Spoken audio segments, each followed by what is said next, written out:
Hi, everybody. My name is Matt Elmore. I'm the Executive Director for Alzheimer's Arkansas, and we have with us today Amanda Shaw. So probably someone that a lot of you have talked with, or either on the phone or in person or even emailed with. She is our grants coordinator, so she keeps us going for all the different caregiver grants that we offer. So here we are in May, and we're excited to start a whole other month of online lunch and learns, and we thought that it'd be a perfect opportunity to start off with our caregiver grants. So we have so many different programs and services that we offer as an organization, and we just want to make sure that one of our really important services that we offer is very available and understood by everyone. So as most of you know, as an organization, Alzheimer's Arkansas, we kind of offer many things, but three pivotal things. So lots of resources in education and support. So of course, for our support, we have support groups all around the state. We offer support through our 24/7 caregiver hotline. And you're always welcome to stop by our office. Maybe not right now during all of our precautions for COVID-19, but we just want to give you as much support as we can. And anything that could help you. And of course, our education, whether it's these online or hopefully soon, hopefully next month, our in-person lunch and learns or our Hope Caregiver workshops. We want to make sure that we give as much education and tools as we can to make your caregiver journey easier. And then, of course, resources. And that could range from downloadable information on our website, our care cards that you can get from us in person, or sometimes the best resource and the most needed resource is our grants, our financial assistance grants. And there is a lot of information surrounding those throughout the year. You know, we can offer up to 4 different grants. So I'm going to turn it over to Amanda, who is an expert in this for our organization, and she's going to tell you a brief overview of all of our grants, and then we're going to take a look at our website about how to access this information as well as the applications. So Amanda, it's all yours. Thank you. Well, as far as I'm concerned, I feel like the grants department in our organization is really the MVP of our organization. We take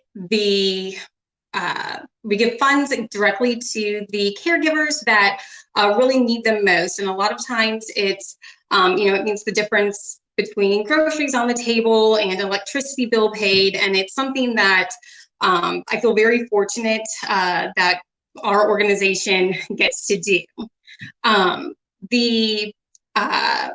As far as our grants go, they are available for just about any caregiver throughout the state of Arkansas, just depending on the specific grant. And right now we have 4 that we kind of circulate throughout the year. And depending on the grant, they can be used towards things like respite care, minor home modifications, utility bills, incontinence supplies, legal services, things like that. And depending on the grant that you are eligible for will determine a little bit on what you can use those funds for. But one of the grants for any of those at some point. Now, the terms that you need to know regarding kind of our applications and what we refer to as caregivers, recipients, and things like that. As far as our organization goes, the caregiver is the unpaid family or friend who provides that day-to-day care for the care recipient or the patient that has that chronic illness diagnosis. The care recipient is the patient and the individual who receives that daily care from the caregiver. The care provider is the agency or individual that the caregiver chooses to hire to provide that respite care. The respite care is the temporary care that caregivers temporary care that just allows caregivers to get that mental and physical break from their day-to-day duties. And that can be the caregiver leaving the home to run errands, even going on a planned vacation or something like that, or it could even be just a couple hours a day so that the caregiver is able to get things done around the home and have that flexibility and a little bit more freedom. Now, as far as our grants go, we have several different ones that we provide throughout the year. The first one that I'll kind of go over is our CareLink Caregiver Support Grant, and this one will be available starting in July, or starting July 1st. We'll be able to start accepting applications for the new fiscal year. All of the details are kind of notated on the right-hand side for you, and a few key points regarding this one is that it's age-specific. Now, this one, the patient has to be at least 60 years old, and the counties that this grant area or this grant covers is Saline, Lonoke, Prairie, Monroe, Pulaski, or Faulkner County. So that just means that the patient just has to have an address that's in one of those counties. This grant in particular can only be used for respite care. So that is the caregiver hiring someone to come in and kind of take their place and giving them that, like I said, much needed mental and physical break. And then this grant is also a little bit different in that the funds are paid through reimbursement. So when you receive your approval letter, we will then send you a respite log. And on that log, you'll notate the date that you hired someone, how long they were there, how much you paid them. And on that form, you'll notate if we are paying you, reimbursing you, the caregiver, for that care, or if we are going to be sending the payment directly to the care provider that you hired. And this one is a $500 grant, and caregivers are eligible for it twice a year, and there has to be 6 months in between applications. Now, the next one that we're going to go over is our Family Assistance Program grant, and this is also known as our FAP grant. This one is nice in that there's a lot of flexibility on who can receive it and what the funds can be used towards. So the patient can be any age and live anywhere in the state of Arkansas. The diagnosis must be specifically dementia, Parkinson's, Alzheimer's, or a mild cognitive impairment. And then the funds can be used towards a whole variety of different things. And so, of course, it includes respite care, but it can also be used towards legal services, utility bills, incontinence supplies. We recently had well, with the COVID-19 situation, we kind of determined that grocery delivery service for the caregiver, so they didn't have to go out and expose themselves, was something that we would cover. So there's a wide variety of items that we'll approve that can relieve stress on the caregiver. And this one is a $350 grant, and caregivers are eligible up to twice a year, and there's no time frame in between those applications.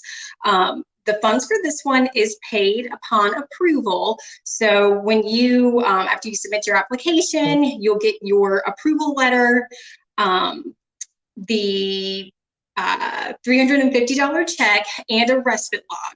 And on that log, you will send in to us within 90 days of receiving the funds, just notating either who you hired to provide the respite care, or you'll just detail what the funds were used towards, and just send in those invoices or coordinating receipts.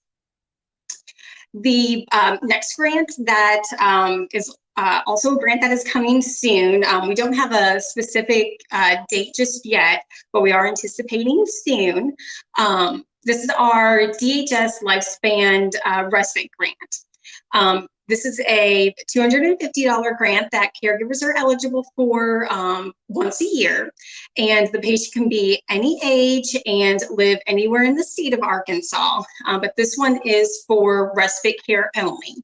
So that is hiring an individual outside of the home to come in and provide you with that mental and physical break.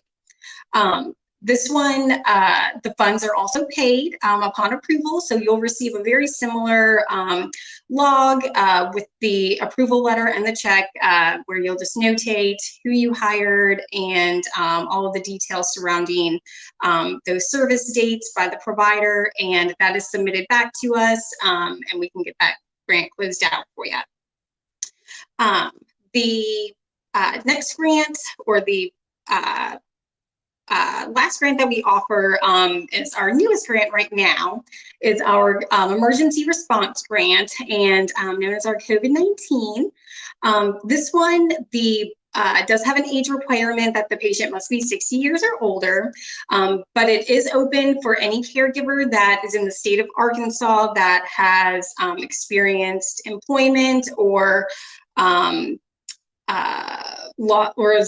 experienced loss of employment or loss of income due to the COVID-19 situation. We are allowing caregivers to use this for a variety of uses similar to our FAP grant. So it can be used towards that respite care if that's what they determine they need. It can be used towards utility bills. It can be used towards those home care supplies, even things like lawn service and home maintenance and things like that.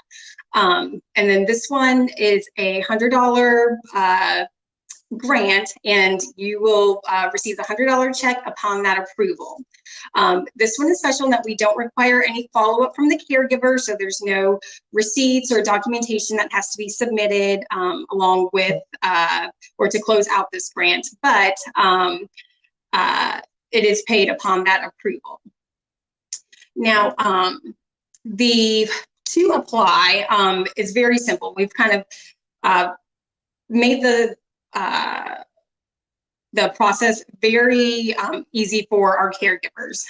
Most of the applications are one page, with the exception of the Care Link, which is a second page of just signatures and acknowledgements. But it's very simple demographic information. None of our grants are income-based, and none of our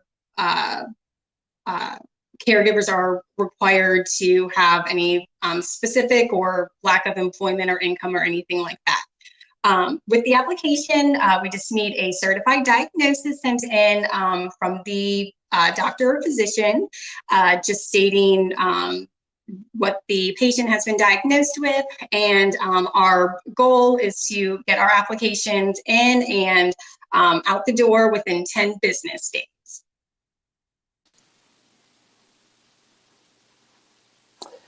Yeah, there's so much information and there's so many things that we can talk about and specifics that we can get into with the grants. And I know that it can seem very overwhelming hearing all those informations and requirements. But something that we want to make sure everyone knows too is that you can always just give us a call, and we would be more than happy. And Amanda, myself, anyone in this building would be more than happy to talk you through our different options that we have and step by step how everything works. We have a lot of people who simply just call us and say, okay, here's my situation. I'm a caregiver for this person. Here's the diagnosis. This is how much we do. And then we're going to tell you, okay, you're eligible for this, this, and this, and this. We're going to recommend, maybe do this one first and then do this one after that, because we want to make sure that we're able to give you as much and as many grants as we can. So we also talk to many people who think that maybe they're not eligible.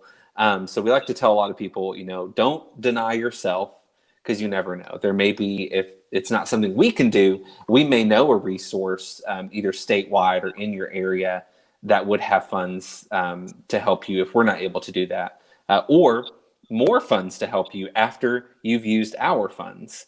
So, as Amanda was talking about the different specifics about each of our grants, if you'll notice, 3 out of the 4 grants that we offer aren't tied to just dementia specific diagnosis. So those are any chronic illnesses or disabilities or anyone that you're caring for that requires the use of the daily caregiver. Now, there are age restrictions, and for CareLink, there are county restrictions just because those funds are provided by CareLink, who is the Central Arkansas Area Agency on Aging. But for instance, our DHS Lifespan Respite Grant, which we hope to have available very soon, that's statewide, and that's, again, any chronic illness, any disability, and that one doesn't even have an age requirement.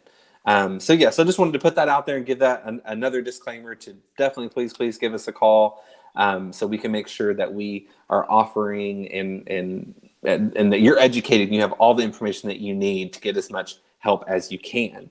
We wanted to also show you our website and where to specifically find this information on our website. But here's our homepage, and up at the top, we have this banner here that you can always click on to get to our grants, or of course our grants tab. So you can do our just general grants overview to see all the information about all the grants that we have available at that time, or you can click on the specific one that's up and available. So we're going to go to the grants overview tab. So you'll see a little pop-up message right now just letting everyone know that for the 2019 to 2020 CareLink year, we aren't able to approve new applications at this time because we're unfortunately out of that funding. But the 2020 to 2021 year will begin July 1st. So as soon as that is available, we'll have that new application up. But if you're someone who already has one of those grants, we still have a link for you to download your log for reimbursement, like Amanda was talking about. So we have kind of on this screen just a very quick overview snapshot of each of the grants. How much is it? What kind of restrictions are there? Either geography or diagnosis or age. And then if it is open at that time, you'll be able to download the application. And it also, if you need any sort of follow-up log or survey, you'll be able to download that as well. And then obviously with each of these, you can click that more info, and it's going to take you to a specific page that is the same page as these links, where you can kind of get that more specific details. So you can see the eligibility, the application, how do you submit it, you can download it again, how approval works, what services or types of thing is that grant going to cover, how do we pay it out. Again, you can download the application, and you can also, if you want, you can donate to the funds that help us provide more of those grants, but definitely not required. So we have all this information on the website. We'll take a look at one of these applications. They all look very similar. We try to make them very simple and easy to understand. So each of our applications are going to come with a process page that basically, again, details everything out for you. And then you'll see the application. So it is very important. Obviously, if something is highlighted, it's very important. But it is very important that you complete every field. We are unable to approve applications where there's missing information. So we have very secure a building here. We lock up all of our applications that have any sort of personally identifying information. We do background checks on our employees. We have security systems. We have lots of online security for any information that we process through email or through our grants database. So please know that we do everything we can to make sure your information is as secure as possible. So you'll notice too that unless it's a CareLink application, we're not going to ask for a social security number. So a lot of it's just going to be kind of basic address, phone number, email, date of birth. This also really helps us. If you need to call in and ask about the status of your application, we want to verify your date of birth with you to make sure we're again, keeping everything secure and only providing that information to people who are the primary caregiver. Now, if there is someone else that you would like to be able to call and ask information about the grant, there is a space on all of our applications where you can add that additional person that we can provide that information to. But yeah, all in all, just basic demographic information. This is the COVID-19 grant. Like Amanda says, if you or someone you know is a caregiver of someone over the age of 60, any chronic illness that requires a caregiver, and your income or employment has been impacted. So that could be full termination, a layoff, or maybe your hours have just been reduced. Maybe you're a business owner or a 1099 employee and your income has just been significantly reduced. Just in any way, your income, your employment, please apply for that. We know it's only $100. We'd love to give more, but that $100 can go a long way because you can use it for almost anything that would make your caregiving easier during this time. So we go back to our website here, all that information again on our grants page, and we will take a quick peek here at the respite log as well. So our CareLink grant, like Amanda said, is a reimbursement grant. So you must complete one of our logs here, which I know can look a little scary at first sight with all the colors and lines and everything, but we just want to make sure it's as clear as possible. You fill out one of these guys. What was the date of service for that respite care that you had your care provider provide? How many hours? What was the hourly rate? And it's very important to know that the hourly rate is completely up to you. And this is for any of our grants. If you're using those funds for respite care, you decide the hourly rate. That's between you and the care provider. What was the daily total? We just kind of add those numbers up together for us. And then again, like Amanda said, you can decide who we're paying. So if you've already paid that care provider and we're reimbursing you, then we can make the check payable to you. But if your care provider is okay with waiting and getting that check directly from us, then we can make that check payable to them. Also, like Amanda mentioned, if you're using a company like an in-home care agency or an adult daycare facility, they can send us an invoice. And then we can just pay that invoice, of course, if there are funds remaining in your grant balance. But remember, too, a big thing to remember is if you're using an individual, someone who's not a business, licensed, insured, we do need a copy of their government-issued ID so that we can verify that they are over the age of 18 and that they don't live in the home with the person that they're caring for, with the patient. So all this information is on the website. You can go to alzark.org/grants. All that information, everything that you can download. Like I said, please feel free to call in and ask us any questions because we know that this can be a little confusing and maybe feel convoluted, but we want to make sure that we are giving you as much help and assistance as we can, whether that's talking with one of our staff about your caregiving journey, whether that's downloading some of our educational resources on the website, or sending you a check to help with that financial burden of caregiving.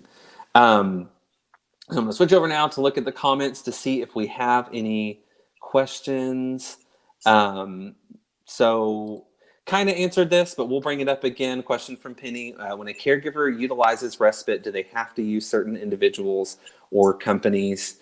So no, not at all. So you have the option to either use a company, like we said, an in-home care agency, an adult daycare facility. Some assisted living places or nursing home offer like overnight or weekend respite care. You're more than welcome to use that.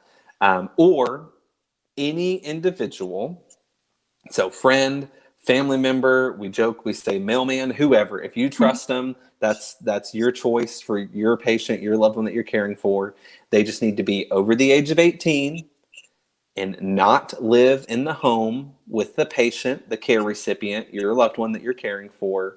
And they need to have that government-issued photo ID. But that's completely up to you. And also, just a kind of a disclaimer that we have to throw out there. Whenever you choose someone as that care provider caring for your loved one, just know that there are always certain kinds of risks and liabilities. Now, that's why a lot of people tend to like to go with professional companies, because there is going to be a certain level of training and licensing and continued education, as well as insurance that they cover both your loved one and that person that's working in your home. So just like to put that out there. But also on the other hand, we tell people, if you start using a care provider, either a professional company or an individual, and you don't like them, it's not working out, maybe your loved one doesn't like them for whatever reason, find someone else. Switch to either a new company or a new person at that company or a new individual. That's always up to you. You can use 10 different care providers throughout the course of your grant. We don't care. Whoever you're comfortable with and that you've set up, we support that decision. Anything else to add to that, Amanda? Well, and I did have caregivers call asking if we have any providers that we recommend, and we can't recommend any particular company or provider, but we do have resources that we can get in contact with that can better point you in the right direction of kind of, especially if it's like an organization or some caregiving or providing business, they can assist you in finding the provider that will best for you. Yeah, definitely. And just to reiterate, because she's breaking up just a little bit there, but like you said, we do have a lot of people who ask us if we have someone that we can recommend or help them find. And we don't like to necessarily recommend a specific person or company, but we do know quite a few around the state. So we can kind of tell you who might be available in your area. And we could always hook you up with one of the people in our office to help you kind of navigate that journey. What questions should I ask? What are some things that maybe I could do to set that up for to be more successful situation? So that's something you can, again, always give us a call and ask us about. All around the state is broken up into 8 different areas, area agencies on aging. And those are also really good resources. So if you Google your county and area agency on aging, you can find out that contact information for the one in your area. And they should also have some really good resources for in-home care agencies or assisted living or adult day cares. And some of those agencies provide that service themselves. So I don't think we have any other questions. Amanda, did you have anything else you wanted to add? I did. I did want to mention that caregivers can have one grant open at a given time. We do make an exception for the COVID grant. They can have that one and another grant at the same time. Yeah, exactly. Yeah, and just again to reiterate that, we only allow our caregivers to have one open grant at any given moment. So you can finish that grant out and apply for another one of our grants. But there is an exception to that with our COVID emergency relief grant. If you have an open family assistance or CareLink grant, you can go ahead and apply for that COVID grant. And we'll go ahead and get you those funds if everything checks out on your application. So you see the website there below. Check it out. Take a peek at our applications. If you're eligible, please apply so we can help you with those funds in your caregiving journey. But always, if you have any questions, give us a call. Talk to Amanda, talk to me, anyone else in this building. We'd be more than happy to fill you in and give you more information. So thank you all, and check us out next week. We've got some great educational lunch and learns online coming up this week or this month. So I know we're really excited later in the month to have our friends from UAMS, AGEC. It's the Arkansas Gerontological Education Collaborative. Can't believe I remembered all that. But we have them later in the month with a nurse and the director of online medicine who's going to be talking about telehealth and telemedicine. which is a huge up and coming thing. So it's going to be your opportunity to ask one of the facilities and clinics that offer that if you have any questions about it, and see maybe that's something that could be right for you and your loved one. But next week, May 13th, so it's Wednesday, next week on Wednesday at noon, we are going to have Rosie from Stat Home Health, and her topic will be Memory 360. So check us out next week, and thank you guys for watching, and have a great day. Thank you, Amanda. Bye.